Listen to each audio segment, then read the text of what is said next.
Now, according to figures out today, a third of police officers are unaware medical cannabis on prescription even exists. In fact, the majority say their training on laws around medical cannabis has been inadequate or even non-existent.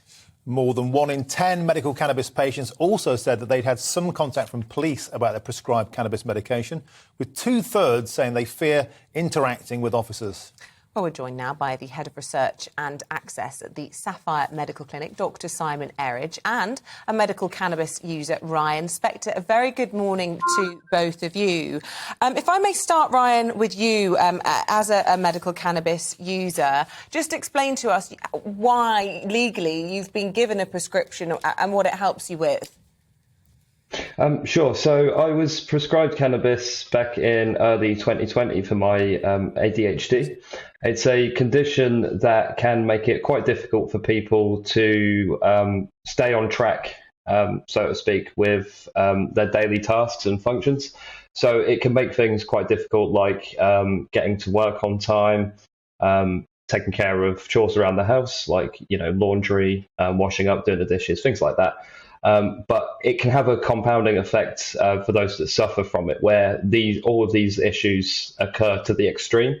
And it can mean that, frankly, things that seem like small problems to the everyday person that has the typical train of thought can really be quite stressful and difficult for those that suffer with ADHD, because there's a lot more, they struggle a lot more with putting planning and pre-thought into things. So things tend to be very impulsive and sort of immediate with an ADHD sufferer.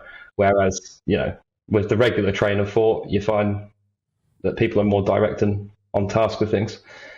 So returning to you, Dr Erridge, if we could. So there's obviously a lot of misconceptions if the police don't understand this. And maybe you could clarify for us, what are the differences between the medical stuff, the stuff you get in Holland and Barrett, and, of course, the stuff you might get more illicitly on a street corner?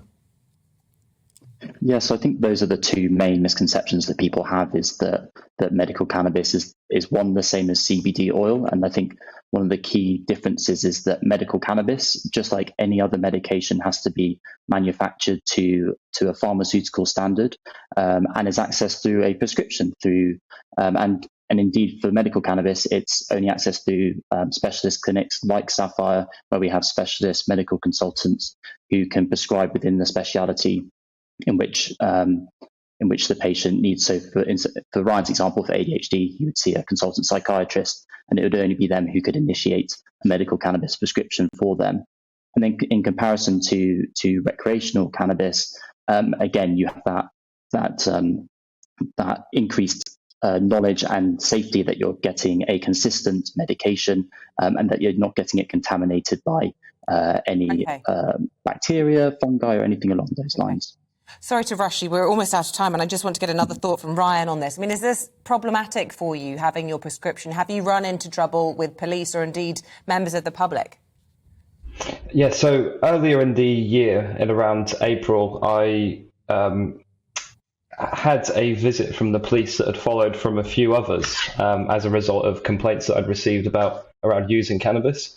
What I found is that while the police had initially offered themselves up as being supportive and willing to, help address concerns I had around having a prescription, it seemed that when they'd come to visit me on April 24th, that they were more keen on scrutinising my possession of cannabis and didn't seem to be aware of the legislation that had come out in 2018 that legalised cannabis possession.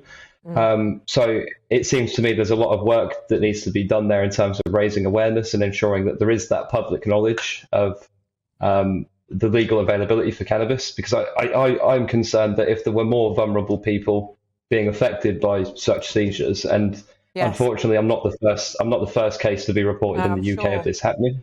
There's an individual in Scotland, I believe a year or so ago, who'd had a similar experience after having cannabis detected at a Royal Mail sorting office. Yes. Listen, I have to interrupt you, Ryan. I'm so sorry, but we do appreciate your take. Ryan Spector, Dr Simon Erridge, thank you both indeed for enlightening on all of that.